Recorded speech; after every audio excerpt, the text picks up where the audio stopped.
تصدیق کرواتے تھے۔ حضور کے دور کے بعد خلفائے راشدین کے دور کے اندر خلفائے راشدین جو ہے نا وہ بھی اجتہاد کرتے تھے، سب سے پہلے قرآن حکیم سے جو ہے نا وہ تلاش کرتے تھے، پھر حضور کے عمل سے رہنمائی لیتے تھے، پھر جو ہے نا وہ آپس مثلاً وہ معاملات جن کے بارے میں صحابہ نے اجتہاد کیا ہو اور اس کے اوپر صحابہ کا اجماع ہو گیا ہو، اس کے بعد دوبارہ اجتہاد کرنے کی ہمارے پاس گنجائش نہیں ہوتی۔ کیوں؟ اس لیے کہ صحابہ نے رسول اللہ صلی اللہ تعالی علیہ وسلم کی زندگی کو بذات خود ملاحظہ فرمایا ہے، اور صحابہ کے موجودگی میں اللہ کا قرآن نازل ہوا ہے، صحابہ کی روزمرہ کی زندگی کے معاملات میں انہوں نے حضور سے مشاورت کی ہے،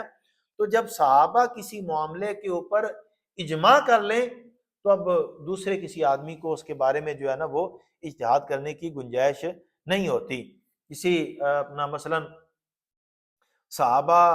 کے اجماع کے حوالے سے قرآن حکیم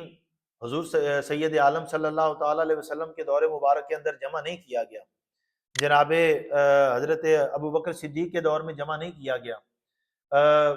پھر حضرت ابو بکر صدیق کے دور کے بعد